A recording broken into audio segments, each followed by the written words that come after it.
চিকিৎসা শেষে ঢাকার উদ্দেশ্যে আজ লন্ডন ছাড়ছেন বেগম খালেদা জিয়া। সঙ্গে থাকবেন দুই পুত্রবধূ ও মেডিকেল বোর্ডের সদস্য সহ 9 জন।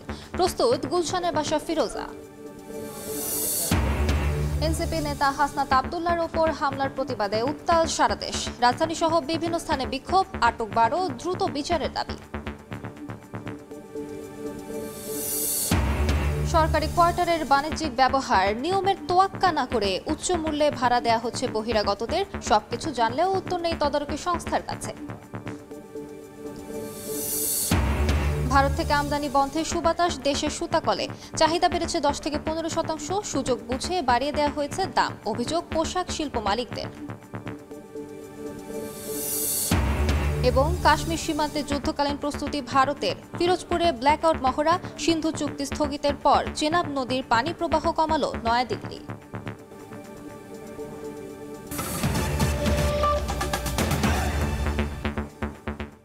সময় সংবাদের সঙ্গে আছি আমি আলিশা ইসলাম। 4 মাস পর ঢাকার উদ্দেশ্যে আজ লন্ডন ছাড়ছেন বিএনপি চেয়ারপারসন বেগম খালেদা জিয়া। কাতারের রয়্যাল এয়ার অ্যাম্বুলেন্সে যুক্তরাজ্যের হিথ্রো বিমানবন্দর থেকে রওনা দেবেন তিনি। সঙ্গে থাকছেন দুই পুত্রবধূ ও মেডিকেল বোর্ডের সদস্য সহ 9 জন। ইতোমধ্যে ধোয়া মোছা শেষে প্রস্তুত করা হয়েছে গুলশানের বাসা ফিরোজা। এদিকে 17 বছর পর শাশুড়ির সঙ্গে দেশে ফিরছেন তারেক পত্নী জুবাইদা রহমান। তিনি উঠবেন ধানমন্ডির পৈতৃক বাসায়। দ্য লন্ডন ক্লিনিকে চিকিৎসা ও পরিবারের সহচার্যে শারীরিক অবস্থার অনেকটাই উন্নতি হয়েছে বেগম খালেদা জিয়ার। 4 মাস পর দেশে ফিরছেন বিএনপি চেয়ারপারসন। এরই মধ্যে সব ধরনের প্রস্তুতি সম্পন্ন করেছে বেগম জিয়ার পরিবার ও বিএনপি। গুলশানের বাসা ফিরোজা করা হয়েছে ধোয়া মোছা। মশক নিধন থেকে জেনারেটর ও এসি সার্ভিসিংও সম্পন্ন। নতুন করে রং করা হয়েছে বেগম জিয়ার ব্যবহৃত নিশান পেট্রোল গাড়িটি। লাগানো হয়েছে বুলেট প্রুফ গ্লাস। গুলশান 2-এর এই বাসাতে থাকেন বিএনপি চেয়ারপারসন বেগম খালেদা জিয়া। কিন্তু গত 4 মাস যাবৎ তিনি উন্নত চিকিৎসার জন্য লন্ডনে অবস্থান করছেন। আগামী 6 তারিখ অর্থাৎ মঙ্গলবার সকাল 10:30টায় তিনি দেশে ফিরবেন এবং এই বাসায় অবস্থান করবেন। এই কারণে এই বাসার ধোয়া মোছা থেকে শুরু করে সব ধরনের প্রস্তুতি নেওয়া হয়েছে বেগম জিয়ার বসবাসের জন্য। এদিকে বেগম খালেদা জিয়ার সঙ্গে 17 বছর পর দেশে ফিরছেন বড় ছেলে তারেক রহমানের স্ত্রী ডাক্তার জুবাইদা রহমান। ঢাকা ফিরে ধানমন্ডির পৈতৃক বাসায় উঠবেন তিনি। জিয়া পরিবারের সদস্য হওয়ায় জুবাইদার নিরাপত্তায় পুলিশের মহাপরিদর্শকের কাছে আবেদন করেছে বিএনপি। কাতারের রয়্যাল এয়ার অ্যাম্বুলেন্সে করেই মঙ্গলবার সকালে দেশে ফিরছেন বিএনপি চেয়ারপারসন। দলের মহাসচিব জানিয়েছেন, দেশে ফেরার পর রাস্তার দুপাশে সুশৃঙ্খলভাবে দাঁড়িয়ে দলীয় নেত্রীকে অভ্যর্থনা জানাতে নেতাকর্মীদের নির্দেশ দেওয়া হয়েছে। বিমানবন্দর থেকে বাসায় ফেরার পথে বেগম জিয়ার নিরাপত্তায় সহযোগিতার জন্য আইনশৃঙ্খলা বাহিনীর সঙ্গে বৈঠক করেছে বিএনপির শীর্ষ নেতারা। উন্নত চিকিৎসার জন্য গত 7 জানুয়ারি দেশ ছাড়েন সাবেক প্রধানমন্ত্রী। 8 জানুয়ারি যুক্তরাজ্যে পৌঁছলে ছেলে তারেক রহমান ও পরিবারের সদস্যরা তাকে স্বাগত জানান। বিমানবন্দর থেকে সরাসরি দ্য লন্ডন ক্লিনিকে ভর্তি হন বেগম জিয়া। 17 দিন হাসপাতালে ভর্তি থাকার পর ছেলের বাসায় ওঠেন তিনি। বিশেষজ্ঞ চিকিৎসকদের তত্ত্বাবধানে সেখানে থেকেই চিকিৎসা নেন বিএনপি চেয়ারপারসন। আহমেদ সালেহিন, সময় সংবাদ, ঢাকা। জাতীয় নাগরিক পার্টি এনসিপির মুখ্য সংগঠক হাসনাত আব্দুল্লাহর ওপর হামলার ঘটনায় উত্তাল সারা দেশ। প্রতিবাদ জানিয়ে রাজধানী সহ দেশের বিভিন্ন স্থানে বিক্ষোভ মিছিল করেছে দলটির নেতাকর্মীরা। 24 ঘন্টার মধ্যে হামলাকারীদের গ্রেফতারের দাবি জানানো হয় বিক্ষোভ মিছিল পরবর্তী সমাবেশে। এদিকে হামলার সঙ্গে জড়িত বেশ কয়েকজনকে আটক করেছে পুলিশ।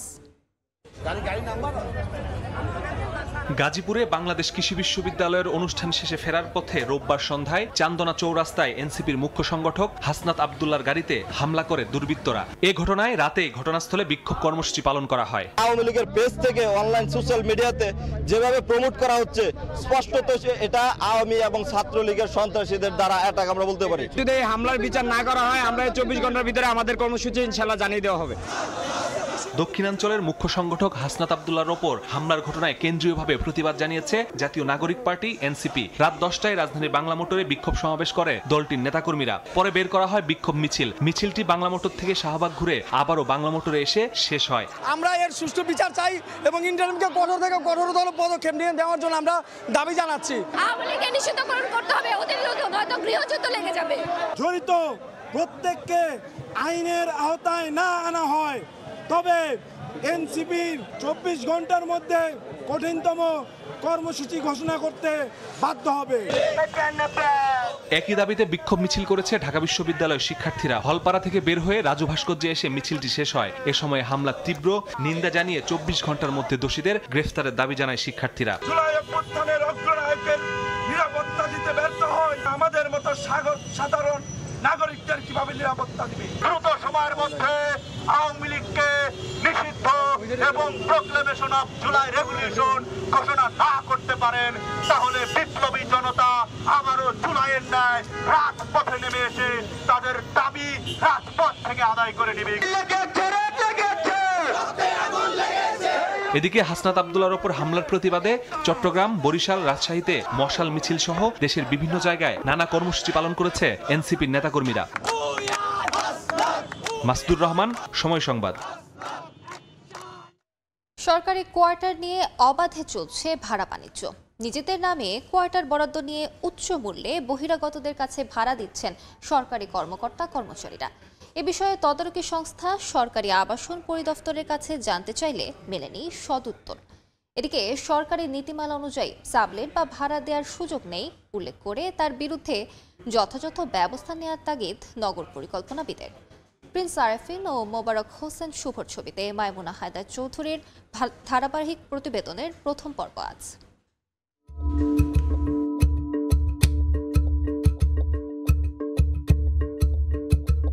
চাহিদার চেয়ে অপ্রতুল আবাসন থাকায় সাম্প্রতিক সময়ে সরকারি চাকরিজীবীদের জন্য বেশ কয়েকটি বিলাসবহুল বহুতল কোয়ার্টার নির্মাণ করেছে সরকার। কিন্তু এই সকল কোয়ার্টারে কারা কিভাবে থাকেন সেটি জানতে মাঠে নামে সময় সংবাদ।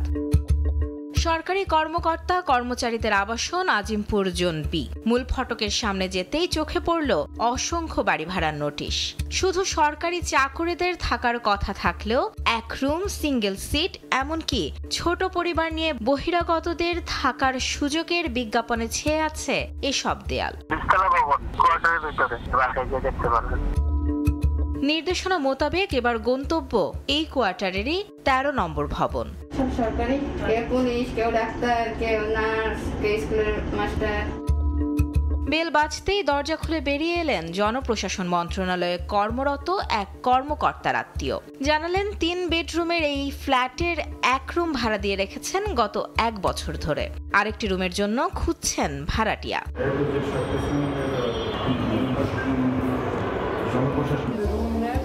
বাসা দেখে বের হতেই দেখা নিরাপত্তা কর্মীর সঙ্গে। এবারের অফার আরো লোভনীয়।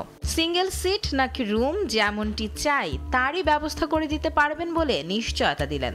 সবগুলো ফ্লোরে সিট বা ভাড়া পাওয়া যাবে। সঙ্গে সঙ্গেই পাঠালেন আরেকটি ফ্ল্যাট দেখতে, যেখানে রয়েছে সিঙ্গেল সিটে থাকারও সুযোগ। এরকম আমার একজন লাগবে যে সে শুধু কাপড় চোপড় নিয়ে আসবে, বুঝছেন, বিছানা আমারই থাকবে। এবারে গন্তব্য পলাশীর সরকারি স্টাফ কোয়ার্টার। যার নামে বাসা বরাদ্দ সেই শিক্ষিকার দেয়া লোকেশনে গিয়ে দেখা গেল ফ্ল্যাটের 2 রুম ভাড়া দেয়া হবে।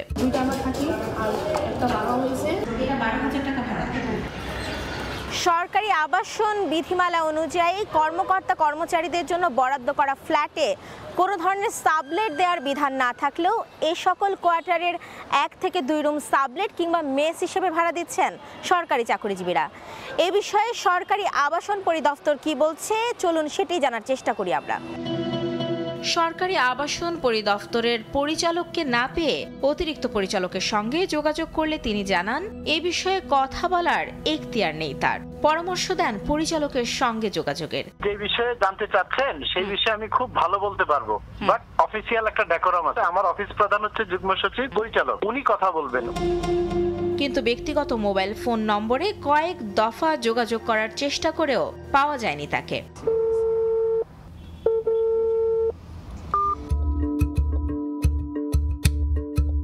আবাসন পেয়েও বহিরাগতদের কাছে ভাড়া দেওয়ার এই অনিয়মকে এক প্রকার নিয়মে পরিণত করেছেন সরকারি চাকরিজীবীদের একটি অংশ, যাদের বিরুদ্ধে যথাযথ ব্যবস্থা নেওয়ার তাগিদ নগর পরিকল্পনাবিদের। এইটা আসলে একটা ওপেন সিক্রেট ব্যাপার হয়ে গেছে। এই যে কর্মকর্তা কর্মচারীদের বাসায় অন্যরা ভাড়া থাকছে সবাই জানে। সরকারি কর্মকর্তাদের এই আবাসন বরাদ্দের নীতিমালা যদি না মানাতে পারে তাহলে এটা বড় একটা সংকট তৈরি করছে। সরকারি কোয়ার্টারে ভাড়া বাণিজ্য সম্পর্কে অবহিত থাকলেও নীরব ভূমিকা পালন করছে সংশ্লিষ্ট দফতরগুলো। মাইমুনা হেদার চৌধুরী, সময় সংবাদ, ঢাকা। সময় সংবাদে আরও থাকছে। নির্মাণের পর কেটে গেছে কয়েক দশক, 2686টি স্লুইস গেটের প্রায় অর্ধেকই অচল। জরাজীর্ণ জলকপাট দিয়ে ঢুকছে লোনা পানি, বিলীন হচ্ছে দক্ষিণাঞ্চলের ফসলি জমি, বসতভিটা। ভারত থেকে স্থলপথে সুতা আমদানি বন্ধের পর দেশের সুতা কলের চাহিদা বেড়েছে 10 থেকে 15%। তবে জ্বালানি সংকটে ভুগতে থাকা তৈরি পোশাক শিল্প মালিকদের অভিযোগ, সুযোগ বুঝে কেজিতে 45 সেন্ট পর্যন্ত দাম বাড়িয়ে দিয়েছেন কল মালিকরা। এ অবস্থায় অর্থনীতিবিদরা বলছেন, পোশাক খাতকে যেন জিম্মি করতে না পারে সুতা কলগুলো, সেদিকে যেমন নজর দিতে হবে, তেমনি রফতানি বাজারে টিকে থাকতে নিশ্চিত করতে হবে নিরবচ্ছিন্ন জ্বালানি সরবরাহ। MS আরিফিনের রিপোর্ট। দেশের রপ্তানিমুখী পোশাক শিল্পে যে পরিমাণ সুতার প্রয়োজন হয় বছরব্যাপী, তার সিংহভাগেরই যোগান দিতে সক্ষম দেশীয় বস্ত্রকল। প্রায় 450 কোটি কেজি উৎপাদন সক্ষমতা নিয়ে নিট পোশাক কারখানায় প্রায় শতভাগ আর ওভেনের অর্ধেক চাহিদা মেটাতে পারে দেশের 527টি বস্ত্রকল। ভারত থেকে সহজে ও সুলভে সুতা আমদানি বাড়তে থাকায় চাপে পড়ে দেশের $22 বিলিয়ন এই শিল্প। Bangladesh textile mill association BTM এর তথ্য, আমদানির কারণে গেল ফেব্রুয়ারি পর্যন্ত দেশীয় কারখানায় অবিকৃত থেকে যায় প্রায় 8000 কোটি টাকা সুতা। তবে গেল 13 এপ্রিল স্থলপথে ভারত থেকে সুতা আমদানি বন্ধের সিদ্ধান্তের পর দেশের বাজারে 50 থেকে 60 কাউন্টের সুতার চাহিদা বেড়েছে 10 থেকে 15%। যদিও বিদ্যুৎ সংকটে কাঙ্ক্ষিত পর্যায়ে বাড়ছে না ক্রয়াদেশ। স্প্রিং থেকে ডেলিভারি হওয়া সুতা কিন্তু আসলে কাপড় তৈরি করতে পারতেছে না বা ডাইং করে ফিনিশ প্রোডাক্ট করতে পারতেছে না। এজন্য ডিমান্ড থাকা শর্ত কারেন্টের স্বল্পতার জন্য আমরা মার্কেটে ফাইন্যান্সিয়াল মুভমেন্ট বা কনজামশনটা কম দেখতেছি। এদিকে নিট পোশাক রপ্তানিকারকদের অভিযোগ, চাহিদা বাড়ায় মান ভেদে প্রতি কেজি সুতার দাম 45 সেন্ট পর্যন্ত বাড়িয়েছেন সুতাকল মালিকরা, যা মানতে নারাজ BTM। আমরা যদি জাহাজেও সেই সুতাটা আনি তাহলে $2.90 আমরা 30 সিঙ্গেল কম্প্যাক্ট সুতা পাচ্ছি, সেখানে বাংলাদেশে সেটা কম করে হলো 3.35 থেকে 3.50 চাচ্ছে। আমরা বসে সুতার দাম ফিক্স করতে পারি না, কারণ এইটা কোনো আইনের মধ্যেও পড়ে না, এটা বায়ারের ডিপেন্ড। কারণ একই বাজারে তার কোয়ালিটি ভেদে 10 সেন্ট ডিফারেন্স থাকতে পারে, তার পেমেন্ট ভেদে 10 সেন্ট ডিফারেন্স থাকতে পারে। এই অবস্থায় রপ্তানি আয় বাড়াতে সাশ্রয়ী মূল্যে সুতার উৎপাদনে সরকারকে এগিয়ে আসার পাশাপাশি কারখানায় নিরবচ্ছিন্ন জ্বালানি সরবরাহের পরামর্শ দিচ্ছেন অর্থনীতিবিদরা। যে সমস্ত জায়গায় আমাদের সক্ষমতা রয়েছে সেগুলো আমাদের উদ্যোক্তারা লোকাল মার্কেট থেকেই নেন, কিন্তু সমস্ত ধরনের সুতা আমরা অভ্যন্তরীণভাবে এখনও উৎপাদন করার সক্ষমতা তৈরি হয়নি এবং সে কারণে আমাদের বাইরের দেশগুলো থেকে আমদানি করতে হয়। অভ্যন্তরীণ পর্যায়ে সুতা উৎপাদনের ক্ষেত্রে যে গ্যাস এবং বিদ্যুতের প্রাপ্যতা নিশ্চিত করা এবং সেক্ষেত্রে মূল্য ঊর্ধ্বমুখী না হওয়া, সেই জায়গাটির ক্ষেত্রে সরকারের উদ্যোগ নেওয়া প্রয়োজন। শুল্ক যুদ্ধের অস্থির বিশ্ববাজারে দেশের এক শিল্প যেন আরেক শিল্পের উপর চাপ না বাড়ায়, সেদিকে নজরদারি বাড়ানোর তাগিদও তাদের। স্থলপথে সুতা আমদানি বন্ধের পর স্থানীয় বাজার সম্প্রসারণের যে সুযোগ তৈরি হয়েছে তা এগিয়ে নিতে পোশাক খাত সংশ্লিষ্ট সকল পক্ষের সহযোগিতা দরকার বলে মনে করেন বিশেষজ্ঞরা।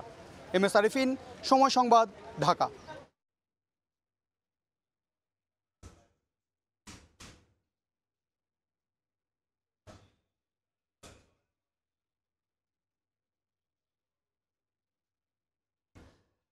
ময়মনসিংহ সিটি কর্পোরেশন সভাকক্ষে কথা বলছেন নির্বাচন কমিশনার, সরাসরি যাচ্ছে সেখানে। সিদ্ধান্তটাই আমরা নিয়েছি, যাই হোক ইনশাল্লাহ আমরা যে ওয়াদা যাদের কাছে দিয়েছি আপনাদের সবার সহযোগিতায় আমাদের কর্মকর্তা কর্মচারীবৃন্দ এবং আমাদের যে মিডিয়ার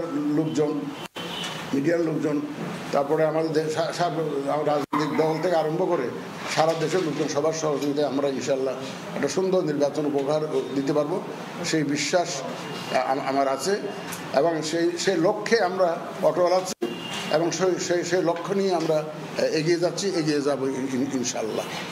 আপনাদের সবাইকে ধন্যবাদ দিই। স্যার, একটা বিষয় একটু জানতে চাইছি, মানুষ তো অপেক্ষা করছে নির্বাচনের জন্য, আপনারাও কাজ করছেন, আমরা জানি যে আপনাদেরও প্রস্তুতি পুরোদমে চলছে। নির্বাচনের তারিখ বা নির্বাচনের রুটম্যাপ ঘোষণা কবে করবেন এই বিষয়ে আপনার কোনো সিদ্ধান্ত নেই? এটা তো আমি বলেছি, তো আমি তো জিনিসটা হচ্ছে কি, ওই যে মাননীয় প্রধান উপদেষ্টাতে একটা অলরেডি দিয়েছেন, ঘোষণা দিয়েছে, রেঞ্জ বলেছেন তো কোন সময়ের মধ্যে হতে পারে। আমরা সেটা ওইটুকু আমাদেরও জানা, এইটুকুই আমরা সেটা সামনে রেখে কাজ করছি, যাতে ওই সময় যে কোনো সময় নির্বাচন হলে আমরা যাতে এইটা সুন্দরভাবে সুচারুরূপে ইলেকশনটা করতে পারি, সেই লক্ষ্যে আমরা প্রস্তুতি নিচ্ছি। আমাদের মাননীয় প্রধান উপদেষ্টা ঘোষণা দিয়েছেন, সেদিনও পুলিশ সপ্তাহ উপলক্ষে পুলিশের ওখানে উনি সহযোগিতা চেয়েছেন একটা সুন্দর নির্বাচন। উনি একটা ঐতিহাসিক নির্বাচন বলছে যে বাংলাদেশের সর্বকালের সেরা নির্বাচন উনি উপহার দেবেন জাতিকে, সেই ওয়াদা উনি করেছেন। কেন করেছেন? 2023 সালে বরিশাল সিটি কর্পোরেশন নির্বাচনে কারচুপির অভিযোগ এনে মামলা করেছিলেন মেয়র প্রার্থী ফয়জুল করিম। আজ সেই মামলার আদেশ হওয়ায় কথা ছিল। এই মুহূর্তে আদালত প্রাঙ্গণে আছেন সহকর্মী অপূর্ব অপু। সবশেষ খবর জানতে সরাসরি যাচ্ছি তার কাছে। অপু, যে নির্বাচন হয়েছিল সেই দৃষ্টান্ত এনে বরিশালেরও সিটি নির্বাচনের প্রতিদ্বন্দ্বিতাকারী প্রার্থীরা যে মামলা করেছে নির্বাচনী ট্রাইব্যুনালের যে মামলা করেছিল সেখানে আজকে আদেশ দেবার কথা রয়েছে। সেই আদেশের অপেক্ষায় বরিশালের ইসলামী আন্দোলন বাংলাদেশের প্রার্থী মুফতি ফয়জুল করিম তিনি মেয়র হবার নির্বাচনী মামলা করেছিলেন ট্রাইব্যুনালে, সিনিয়র জজ ও নির্বাচন ট্রাইব্যুনালে। সেটির আজকে শুনানি হবার কথা রয়েছে। সকাল 11টার দিকে এই শুনানি হবার কথা রয়েছে। যদিও তাদের নেতাকর্মীদের এখানে উপস্থিত না থাকতে তিনি কড়া নির্দেশ দিয়েছে এবং এর আগের শুনানিতে আমরা আদালত চত্বরে নেতাকর্মীদের বিপুল সংখ্যক উপচে পড়া ভিড় দেখেছিলাম। রাস্তার সামনের যে সড়কটি রয়েছে কোর্টের সামনে, সেটিতে দেখেছি যান চলাচল বন্ধ হয়ে গেছিল। তবে আজকে যান চলাচল একেবারে স্বাভাবিক রয়েছে।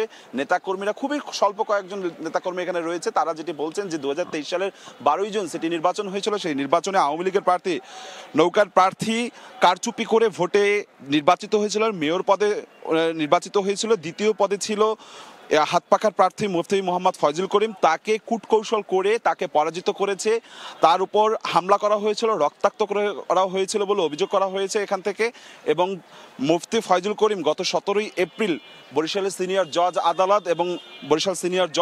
আদালত এবং নির্বাচনী ট্রাইব্যুনালে একটি মামলা করেছিলেন। তাকে যাতে আইনগত পন্থায় আইনের প্রতি শ্রদ্ধাশীল থেকেই ফয়জুল করিম বরিশাল সিটি কর্পোরেশনের মেয়র হয়ে মানুষের খেদমত করতে চায় বলে তিনি সংবাদ সম্মেলন করেছিল গত পরশুদিনকে।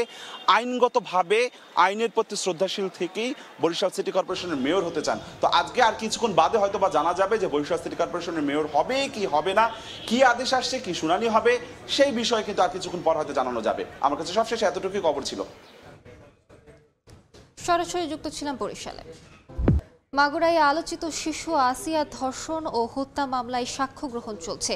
এই মুহূর্তে জেলা আদালত চত্বরে আছেন সহকর্মী লোটাস রহমান সোহাগ। সবশেষ খবর জানতে যাচ্ছি তার কাছে। সোহাগ, মাগুরার আলোচিত ঘটনা যে শিশু আসিয়া ধর্ষণ ও হত্যা মামলা, সেই মামলার আজকে কিন্তু 6ষ্ঠ দিনের সাক্ষ্য গ্রহণ হবে কিছুক্ষণ পরে। আজকে যেহেতু বিচার বিভাগীয় কর্মচারী অ্যাসোসিয়েশনের 2 দিন ব্যাপী কর্মবিরতি চলছে, এজন্য 2 ঘন্টা ব্যাপী যে কর্মবিরতি চলছে তারা সকাল 9:30 থেকে শুরু করে 11:30 পর্যন্ত কর্মবিরতি পালন করছে। এজন্য বিচারিক কার্যক্রম যে আসিয়ার যে সাক্ষ্য গ্রহণ কার্যক্রম এখনো শুরু হয়নি, তবে 11:30টার দিকে হয়তো বা শুরু হবে। তো আজকে যার জানিয়ে রাখি যে সে আসিয়া ধর্ষণ ও হত্যা মামলা আজকে কিন্তু গুরুত্বপূর্ণ কয়েকজন সাক্ষীর সাক্ষ্য গ্রহণ করা হবে। এর মধ্যে রয়েছে মাগুরার যে সদর থানার ওসি এবং মামলার যে তদন্তকারী কর্মকর্তা তিনি রয়েছেন, এবং ঢাকা মেডিকেলের একজন চিকিৎসকও রয়েছেন এই সাক্ষ্য। এছাড়াও হেতুশের যে আদালতে 164 আদালত যে জবানবন্দি দিয়েছিল যে সে এই ঘটনার সাথে জড়িত, যেটা বলেছিল সেই যে বিচারক এই জবানবন্দি নিয়েছিল সেই বিচারকও কিন্তু আজকে তার সাক্ষ্য গ্রহণ হবে বলে আইনজীবীরা আশা করছেন। এবং আজকে 6 জন সাক্ষীর সাক্ষ্য গ্রহণ হওয়ার কথা রয়েছে, যেটুকু আমার আইনজীবীদের সাথে কথা বলে জানতে পেরেছি। এবং আজকে যদি এই 6 জন সাক্ষীর সাক্ষ্য গ্রহণ সম্পন্ন হয় তাহলে হয়তোবা সাক্ষ্য গ্রহণ হয়তোবা আজকে বা আগামীকালের মধ্যে সাক্ষ্য গ্রহণের কার্যক্রমটা শেষ হবে। এর পরবর্তী যে আইনি কার্যক্রম রয়েছে আইনজীবীরা যেটা জানিয়েছে, আসামি পরীক্ষা, সওয়াল জবাব, আর্গুমেন্ট সহ এই সপ্তাহের মধ্যেই তারা আশা করছেন যে এই সপ্তাহ বা সামনের সপ্তাহের মধ্যে হয়তো এই যে বিচারিকের যে কার্যক্রম এগুলো শেষ হবে এবং 15 তারিখের মধ্যেই এই যে শিশু আসিয়ার ধর্ষণ ও হত্যা মামলা, এই হত্যা মামলার কিন্তু রায় হয়তো বা তারা পাবে আর কি, এটা আইনজীবীরা আশা করছেন। যে জানেন যে গত 6 মার্চ যে শিশু আসিয়া ধর্ষণ করেছিল তার বোনের সচিব শেখ, এই ঘটনায় কিন্তু 2 মাস, আগামীকালে 2 মাস হবে। দ্রুত সময়ের মধ্যেই এই বিচারিক কার্যক্রম শেষ হবে এবং সর্বোচ্চ শাস্তি পাবে এই হিটু শেখ সহ অন্যান্য আসামিরা। এটা কিন্তু আশা করছেন আইনজীবী সহ তার স্বজনরা। তো এই ছিল মাগুরার আদালত চত্বর থেকে শিশু আসিয়া ধর্ষণ হত্যা মামলার সর্বশেষ। সরাসরি যুক্ত ছিলাম মাগুরায়। সময় সংবাদে আরো থাকছে। স্টারলিংক চালু হলে ইন্টারনেটের আওতায় থাকবে সমুদ্র। জানা যাবে বৈরী আবহাওয়ার আগাম তথ্য। জেলেদের জীবনের ঝুঁকি কমার পাশাপাশি পরিবর্তন আসবে মৎস্য আহরণে। গাজীপুরে গ্যাস সিলিন্ডার লিকেজ থেকে বিস্ফোরণে আরও একজনের মৃত্যু হয়েছে। এ নিয়ে দগ্ধ 5 জনই মারা গেলেন। সবশেষ রোববার রাতে রাজধানীর জাতীয় বার্ন অ্যান্ড প্লাস্টিক সার্জারি ইনস্টিটিউটে চিকিৎসাধীন তানজিলা আক্তার নামে শিশুটি মারা যায়। চিকিৎসকেরা জানিয়েছেন তানজিলার শরীরের 90% দগ্ধ হয়েছিল। একই ঘটনায় গত মঙ্গলবার তানজিলার মা তাসলিমা আক্তার চিকিৎসাধীন অবস্থায় মারা যান। তিনি 5 মাসের অন্তঃসত্ত্বা ছিলেন। গত 27 এপ্রিল গাজীপুরের বাসন থানার মোগরখাল এলাকায় একটি বাসায় এই বিস্ফোরণের ঘটনা ঘটে। এতে দগ্ধ হয় তাসলিমা ও তার মেয়ে তানজিলা সহ মোট 5 জন। হাসপাতালে নিয়ে গেছে। আমি লগে করে আবার হাসপাতালে দৌড়েছি যদুপুরতে আবার হাসপাতালে আবার এই যে ঢাকা মেডিকেল নিয়ে আনা হলো। প্রথমে যার আগুন ধরছিল সে প্রথম দিনে মারা গেছে। আর আমার যেটা সে মারা গেছে হলো 29 তারিখে। আর আজকে হলো আমার ভাস্তি মারা গেল। এখানে 3টা পরিবার, 3 পরিবারে 5 জন। 3 ঘন্টা পর রাজশাহী রেলওয়ে স্টেশন এলাকায় লাইনচ্যুত হওয়া বনলতা এক্সপ্রেস ট্রেনের বগি উদ্ধার করা হয়েছে। এতে সচল হয়েছে রাজশাহীর সঙ্গে চাঁপাইনবাবগঞ্জ ট্রেন চলাচল। সকাল 7টার দিকে বনলতা এক্সপ্রেস ট্রেনটি ঢাকার উদ্দেশ্যে চাঁপাইনবাবগঞ্জ থেকে যাত্রা শুরু করে। রাজশাহী রেলওয়ে স্টেশন এলাকায় পৌঁছালে একটি বগির চাকা ভেঙে লাইনচ্যুত হয়। এতে বন্ধ হয়ে যায় রাজশাহীর সঙ্গে চাঁপাইনবাবগঞ্জ ট্রেন চলাচল। রেলওয়ে বিভাগের 3 ঘন্টার চেষ্টায় লাইনচ্যুত বগি উদ্ধার হলে স্বাভাবিক হয় রাজশাহীর সঙ্গে চাঁপাইনবাবগঞ্জ ট্রেন চলাচল। ভোলায় যাত্রী উঠানো নিয়ে সিএনজি চালিত অটোরিকশা শ্রমিকদের সঙ্গে মারামারির ঘটনায় দ্বিতীয় দফায় ধর্মঘট পালন করছে জেলা বাস শ্রমিক ইউনিয়ন। এতে রোববার সন্ধ্যা থেকে জেলার অভ্যন্তরীণ 5টি রুটে বন্ধ রয়েছে যান চলাচল। এদিকে একই ঘটনায় সিএনজি অটোরিকশা চলাচল বন্ধ রেখেছেন চালকরা। গত 28 এপ্রিল চরফ্যাশন বাজারে যাত্রী তোলাকে কেন্দ্র করে সিএনজি চালকরা অনন্যা পরিবহনের চালক ও শ্রমিকদের মারধর করে। এ ঘটনায় সেদিন সন্ধ্যা থেকে বাস ধর্মঘটের ডাক দেয় বাস শ্রমিক ইউনিয়ন। পুলিশের আশ্বাসে পরদিন ধর্মঘট তুলে নেয় বাস শ্রমিকরা। দেখছেন সময় সংবাদ। দক্ষিণাঞ্চলে 2,500-এর বেশি স্লুইস গেটের প্রায় অর্ধেকই এখন অচল। জরাজীর্ণ জলকাপাট দিয়ে লবণাক্ত পানি ঢুকে বিলীন হচ্ছে ফসলি জমি, মাছের ঘের, এমনকি বসতভিটা।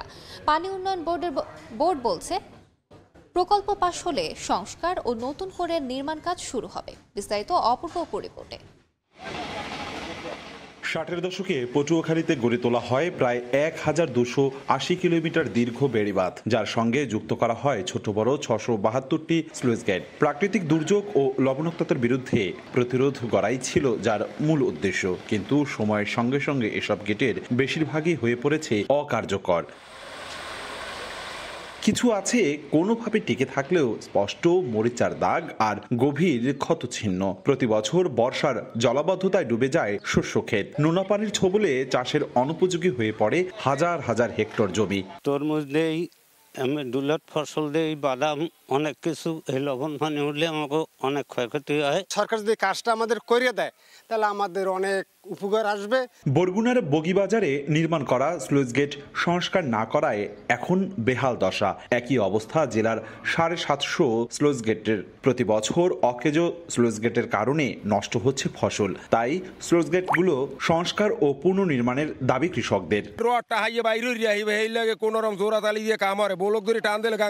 স্লুইস গেটের সমস্যা থাকায় আমাদের যখন বন্যা বা অতিবৃষ্টি হয় তখন আমাদের মাঠের পানি সরে যেতে সমস্যা হয়। বরিশালের বাকেরগঞ্জ উপজেলার পাদ্রিশিবপুর ঘুরে দেখা যায় স্লুইস গেটগুলোর একই চিত্র।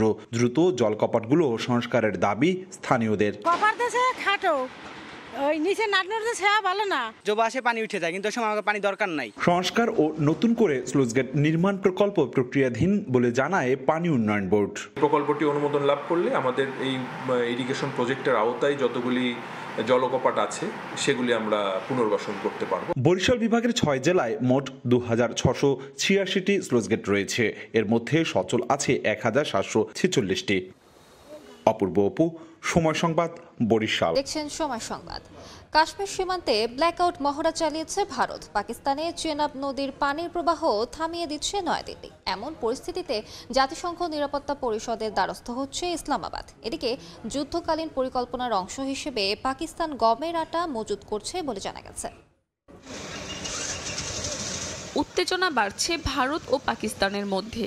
দেশ দুইটির পাল্টাপাল্টি নানা পদক্ষেপে ক্রমেই জটিল হচ্ছে পরিস্থিতি। রোববার রাতে পাঞ্জাবের ফিরোজপুর সেনানিবাসে আধা ঘন্টার জন্য ব্ল্যাকআউট মহড়া চালিয়েছে ভারতীয় সেনাবাহিনী। এ সময় বাসিন্দাদের সতর্ক করে আলো নিভিয়ে রাখতে বলা হয় পুরো এলাকায়। যুদ্ধকালীন সময়ে ব্ল্যাকআউট পদ্ধতি বাস্তবায়নে প্রস্তুতি ও কার্যকারিতা নিশ্চিত করাই এই মহড়ার লক্ষ্য বলে জানিয়েছে ভারতীয় সেনাবাহিনী।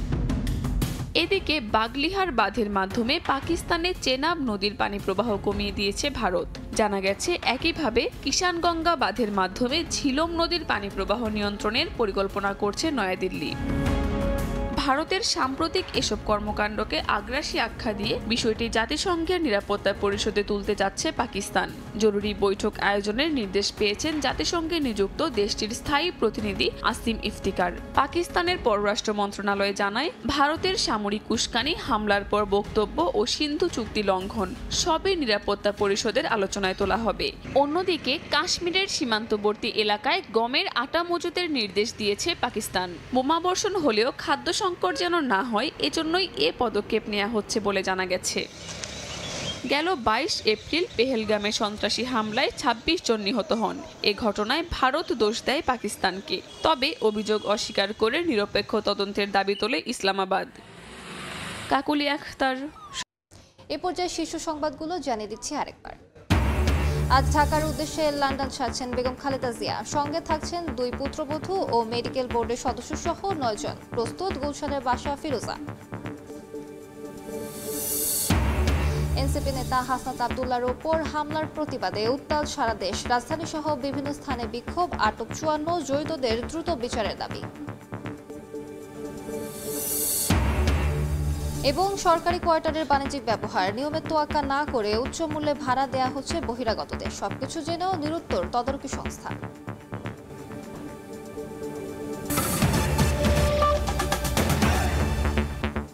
এ ছিল সময় সংবাদের সঙ্গে থাকুন সময়।